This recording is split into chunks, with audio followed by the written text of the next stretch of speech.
the last promise. Lieutenant Commander Jake Morrison stood at the edge of the Pacific, watching the sun bleed into the horizon. The California coastline had always been his sanctuary, the place where the weight of war felt a little lighter.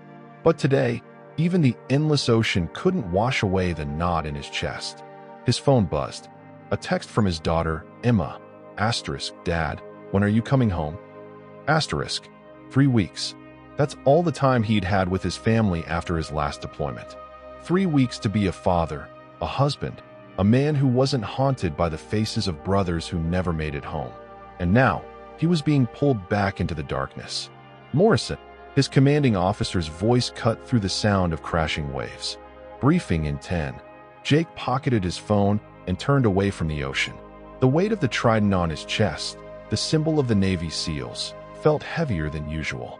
15 years he'd worn it. 15 years of missions he couldn't talk about, scars he couldn't explain, and sacrifices his family would never fully understand. The briefing room smelled of stale coffee and tension. Jake sat among his team, men who'd become closer than blood. There was Rodriguez, the sniper whose hands never shook no matter how impossible the shot. Chun, the medic who'd saved Jake's life in Kandahar. And Marcus, the youngest of them, still carrying the eager fire that deployment hadn't yet dimmed. Gentlemen, the CO began, pulling up a satellite image on the screen. We've got American hostages. 3 aid workers taken by a militant group in the Horn of Africa. Intelligence suggests they're being moved to a compound here. He pointed to a cluster of buildings in the middle of nowhere. The window for extraction is 48 hours. After that, they're gone. Jake studied the image. High walls, limited entry points. A nightmare scenario that would require perfect timing and even better luck. Questions? The CO asked. The room was silent. Emma burst through the front door, running into his arms. Sarah followed, her eyes bright with tears and hope. I kept my promise, Jake whispered. That night, as he tucked Emma into bed, she looked up at him with those innocent eyes. Dad, were you scared? Terrified, he admitted. Then why did you go? Jake thought about the question, the same one he'd asked himself 1,000 times. Because, Princess, courage isn't the absence of fear. It's doing what's right even when you're afraid. And I wanted to make the world a little safer for you. Emma hugged him tight. I'm proud of you, Daddy. As Jake turned off the light and closed the door, he felt something he hadn't felt in years: peace. The war wasn't over. It never really would be. But tonight, in this moment, he was home. And that was enough. 3, 2, 1. They breached. The next 90 seconds were chaos, gunfire, shouting, bodies dropping.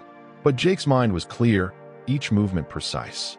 This was what 15 years of training had forged him into. Hostages located. Chin called from a back room. Jake burst through the door to find 3 Americans, 2 men and a woman, huddled in the corner, terrified but alive. The woman's face was bruised, but when she saw the American flag on Jake's uniform, she broke into tears. You're safe now, Jake said, helping her to her feet. We're getting you out of here. But as they moved toward extraction, gunfire erupted from outside. They were surrounded. We've got at least 20 tangos converging on our position, Rodriguez shouted. Jake made a split-second decision. Chun, Marcus, get the hostages to the extraction point. Rodriguez and I will hold them off. Sir, we can't leave you. That's an order. As his team disappeared with the hostages, Jake and Rodriguez took positions. The enemy closed in, and Jake knew the odds. But he thought of Emma's face, of Sarah's embrace, of those 3 Americans who would get to go home to their families. This was why he wore the trident. The firefight was brutal. Jake's magazine ran dry, and he reached for another, feeling the sting of shrapnel in his leg. Rodriguez was still firing, but they were being overwhelmed. Then, the beautiful sound of helicopter rotors. Morrison, Rodriguez, we've got you. The extraction team laid down covering fire, and Jake and Rodriguez sprinted for the bird. As they lifted off, Jake watched the compound disappear below. They'd done it. The hostages were safe. 3 weeks later, Jake stood in his driveway again. This time, he'd been given 6 months stateside, a reward for the mission's success. But more than that, he'd been offered a training position, a chance to pass on his knowledge without leaving his family every few months. He'd accepted. Her voice breaking, You're not just risking your life. You're risking our whole world. Emma's world. If something happens to you, nothing's going to happen. You can't promise that. She was right. He couldn't. So instead, he pulled her close, holding her like she was the only thing keeping him tethered to earth. I promise, he whispered into her hair, that I will do everything in my power to come back to you. Both of you. That's a promise I can make. The C-130 roared through the night sky. Jake sat in silence, checking his gear for the 100th time. Across from him, Marcus was doing the same, but Jake could see the tremor in the young SEAL's hands. First hostage rescue? Jake asked. Marcus nodded. Yeah, what if we're too late? Then we make sure whoever took them answers for it, Rodriguez interjected. But we're not going to be too late. Jake caught Marcus's eye. Fear is good. It keeps you sharp, but don't let it control you. Out there, you trust your training and you trust your brothers. That's what gets you home.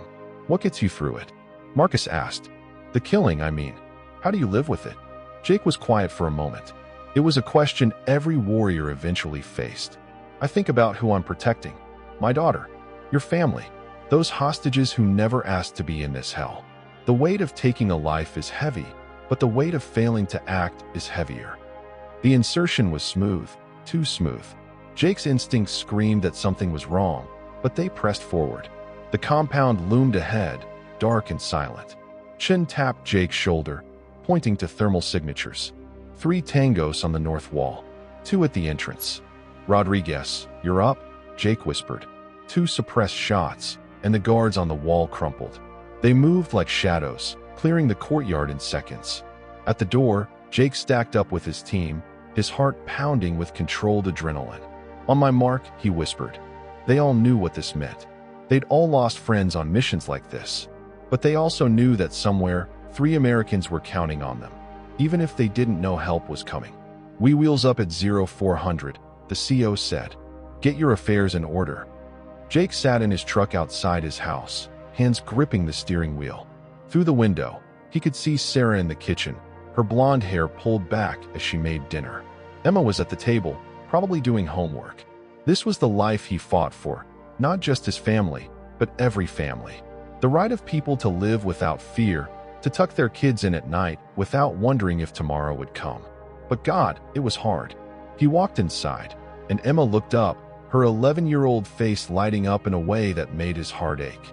Daddy, she ran to him, and he scooped her up, breathing in the scent of her strawberry shampoo. Hey, princess. Sarah appeared in the doorway, and one look told him she already knew. 15 years of marriage had given her a sixth sense about these things. When? She asked quietly. Tonight. Emma pulled back, confusion clouding her eyes. But you just got home. Jake set her down, kneeling to her level. I know, baby, but there are people who need help, and I'm one of the few who can do it.